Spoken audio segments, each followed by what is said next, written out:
Most champions in this game end up falling off, right? For example, Ghost Rider original, King of 2016, now he's honestly pretty trash.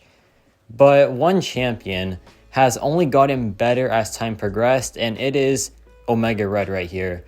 This champion, when he is ascended, he honestly goes from a top 5 mutant to like a top 3, top 2, maybe even top 1 with just how powerful this character is. It is so insane how much of a difference it makes and just how much he can do whenever he is ascended.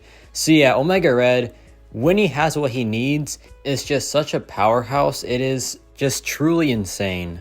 So Omega Red, let's talk about him. First of all, he is the king of the Recall Masteries. His death field supercharges him, of course, and you get that whenever you are bled, and that includes the double edge mastery.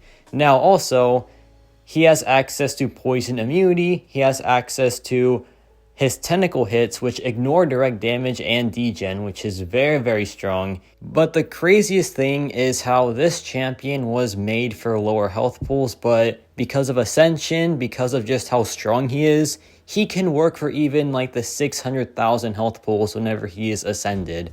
This man's reach is so insane whenever he is ascended. So let's test him out, right? Let's show some gameplay and let's show just how monstrous this character is. And a quick disclaimer, all content in this video is from the content creator beta, and additionally, I am not a good Omega Red player. I do not know how to play this guy to his fullest potential, but even my poor gameplay is still so insane because of how good this champion is. So first off, we have this Atuma fight, right? And this Atuma goes down in like sub 30 seconds. Look at this stuff, man. That's it. That's all it took. That was about, let's see, a 22-second matchup, which is hilarious. But now we have this 600,000 plus health Atuma. This is a much beefier Atuma, and Atuma is one of the best defenders in the game because of his very annoying Thorns mechanic. But Omega Red, with the tentacle hits, he just stops it completely, so there really isn't too much to worry about here. Omega Red is just like the perfect counter for Atuma, and for Korg also, for Killmonger, for a ton of champions that just have that direct damage that comes towards you whenever you hit them, because the tentacle hits are just that strong. And that's why he's been good for such a long time, because when you think about it, 2018 was Korg, right? And now in 2022 and 2023, we have Atuma. So this ability is still very, very strong. And look at this damage output, man. It's so silly, like how much he changes whenever he is ascended. And that was what, 51 seconds for 600,000 health? Pretty insane, man. But this is not a light showcase for Omega Red. We're doing the big stuff here. So we have Eternity of Pain. This is the Havoc matchup. And Omega Red is so strong because of how few hits he does. Now with Havoc here, whenever you crit him, he gains his plasma charges. So the more hits, the more harder he becomes. However, Omega Red doesn't care because he just doesn't hit the opponent that often. You just parry, do a heavy attack, and that's pretty much it. The SP2 does have some hits for sure, but besides the SP2, it's just a 2-hit heavy, and that's literally it. So he is a very safe champion because of that. If there's any note that really punishes you hitting the opponent, then Omega Red is one of your go-to options for it, right? But yeah, the damage output in this matchup is looking very, very good. We dropped the heavy attack here. The degen is doing about 2.4 thousand per tick. The direct damage is over 2,000 as well. So it definitely adds up, right? So here I dropped the SP2 and some pretty nice damage output there. Here he drops a heavy attack. No, he doesn't. I think here he drops the SP1 because he's so mean and that ruined everything. Not really, but it was just a bit of a minor setback, right? But the matchup is over anyway, and Omega Red just destroyed that Havoc fight. And let's see that total fight time. I think it was about 1 minute and 26 seconds for over 700,000 health. So yeah, pretty good stuff here. But now we have Bishop, and Bishop is over 800,000 health. So this is a pretty beefy Bishop, and he doesn't have easy nodes either, right? But Omega Red just doesn't care. And Omega Red taking 800,000 plus health, is insane, right? That's unheard of. This champion is supposed to be a short form content champion, but he just doesn't care. He's taking this bishop very, very quickly as well. So here I drop the SP2 and some pretty nice damage there, but the spores are where it's at, right? The spores are pretty much his whole entire kit, and the damage output from them is pretty dang nasty because this bishop is currently melting. So here we drop a heavy attack again to just reload the spores, and things are looking pretty good for us. The matchup is almost over, and this was 800,000 health, by the way. And yeah, it's about over now. He has, what, like 10% health left. He's pretty much melted already. And yeah, here we take some damage, but it's fine. We drop the SP1, and that concludes the matchup. And that was, let's see, that was about 1 minute and 4 seconds for over 800,000 health.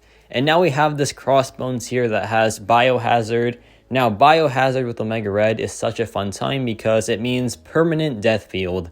And permanent death field just means a lot more damage output and some more free spores.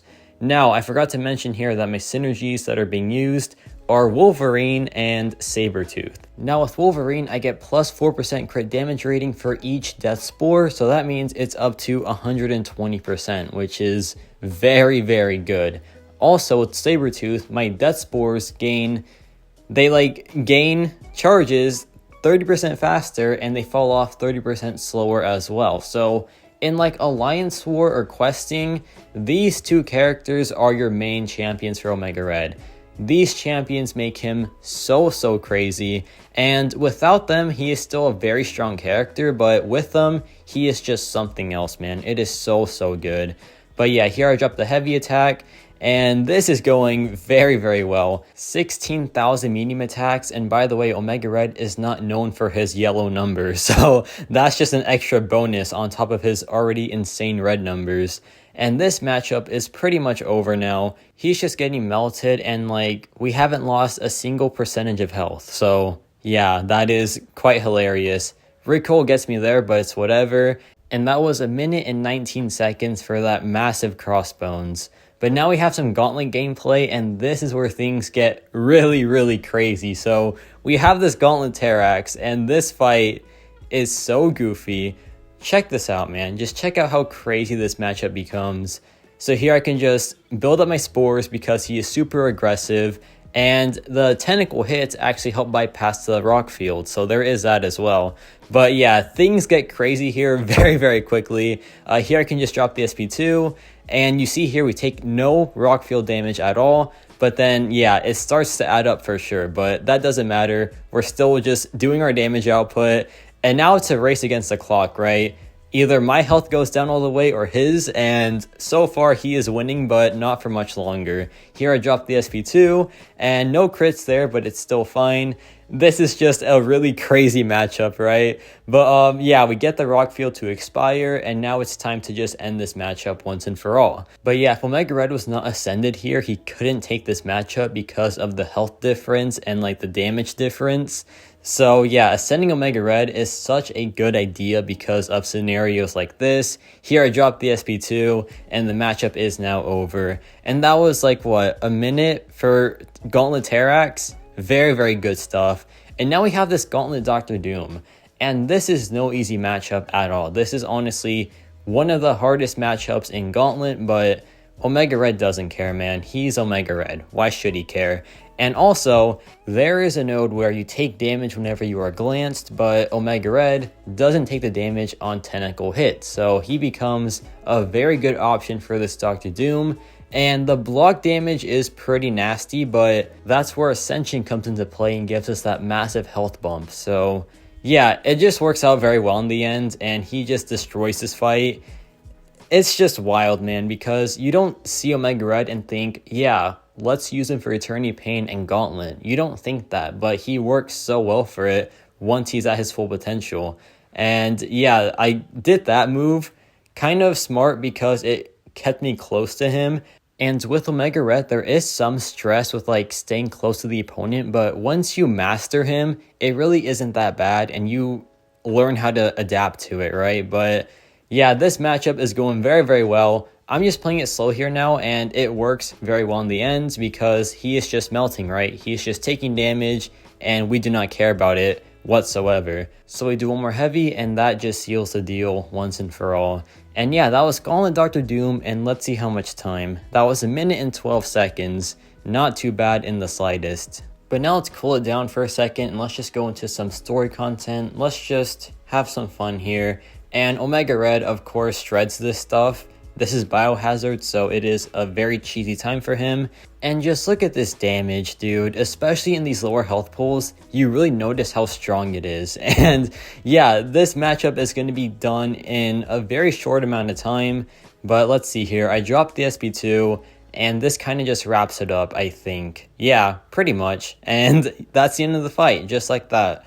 And that was about 20-something seconds for that pretty decent-sized health pool. And now we have this Venom the Duck on this Spite node. No big deal, just really simple stuff. And with story content, you just want to burst it down as fast as possible, as per usual. And Omega Red is one of the best options to do that because he's just so fast. And I love champions that are fast because with me, whenever I play, I don't really do well under pressure or like under a scenario where the fight is pretty long, so I just want to get it done ASAP. So that's why I love really heavy burst champions, and Omega Red is one of those champions for sure. And that fight was like 30 seconds or something. This stuff is so crazy, man. But now we have this Cyclops here with Tenacity, and Tenacity is great for Omega Red because he just counters it completely. You cannot purify him once you are at 10 spores, I believe, so just a couple parries, a couple hits, and they are locked in for the rest of the fight. That's really, really strong, of course, like one of the best purify counters in the game, and that was 19 seconds as well. But now we have this very complex matchup. This has steady perseverance, and it also has evasive maneuvering and ebb and flow knockdown. These three nodes together are very, very annoying, and it also has kinetic transference, which is even worse. So this node set is pretty dang rough, but Omega Red really gets through it pretty well, despite being apparently not good for it. He just works for it somehow. And that's why I love this champion so much, because he just works around any issues that should stop him but don't. And yeah, that's just the power of a very strong character. Good characters can do that, right? They can just work around any obstacle that's supposed to stop them. And yeah, he just melted that fight in 34 seconds. Shows a lot about the character, right? But now we have this Dr. Doom on Power Snack, and Power Snack Doom is rough for sure, because whenever he nullifies you, he shocks you, and that counts for Power Snack as well. But we don't care about that, man, because we're Omega Red, so no issues here. Here he drops the SP2, and I'm shocked now, which is annoying. And there I block it, and I take a lot of damage output, but it's whatever. Things are still going pretty good for us. And yeah, this is pretty much a wrap already, just like that. Crazy stuff, right? But that's just Omega Red for you. Here I dropped the SP2, and that ends the fight. And let's see, I think sub 30 seconds? No, 34 seconds. Still very, very good. But now we have some boss matchups. So this Doctor Strange has Ironclad, right? And that means whenever he is hit, while he has an armor up, he reflects damage onto you. But Omega Red doesn't take that damage, so he is a very good option, if not the best option for this matchup. And this is a very fast fight because of course it is. It's Omega Red. Anything Omega Red is a fast fight, even these higher health pool ones. But here I drop a heavy attack to lock the spores in, and now things are going pretty good for us. We have over 20 built up. Here he drops a heavy attack, no big deal. I go for the parry, drop my own heavy attack, and now the damage output is locked in. We go back in, and we want to avoid the light attacks because the light attacks aren't technical hits. It's just the medium, heavy, and special attack hits. But yeah, so far so good. There I just get destroyed by the reverse controls, but it's no big deal. We're still in this. He's still being melted, so it really doesn't matter. Here I drop the relic, which gives me the death field plus an extra heavy attack, and that ends the matchup in about under a minute. Yeah, 40-something seconds. Very crazy stuff here, man. But now we have this I-Bomb boss, and this I-Bomb has Meltdown, Kinetic Transference, and also Unblockable Special 1. So no big deal, but it is an I-bomb, so he has a ton of health as per usual, but Omega Red doesn't care, man. He just gets it done, and you want to stay close, which we do. There, the unblockable just does so many favors for us, so that's perfect, and things are looking pretty dang good for us, man. He's just so powerful. I'll say it again, I'll say it 1,000 times, but the way he just locks down fights is such a thing of beauty. And yeah, that's why he's such a good champion to this day, because he just locks down everything. Here he dropped the heavy attack, pretty nice damage there, and this one is pretty much a wrap now. There really isn't too much left. I-bomb is just getting melted at this point. Here we drop the relic, we go back in, we get the death field up, and now this is officially over. Yeah, Omega Red, just insane, man. I think he is a top 5, top 3, top 1 sometimes in the mutant class because of how strong he is and how much he just changes whenever he is ascended. That reach is just unreal. And he's always been a very slow and methodical character, which I love. I love my fast champions, which he is, but he is fast in a different way. He is a very calm yet insane champion, right?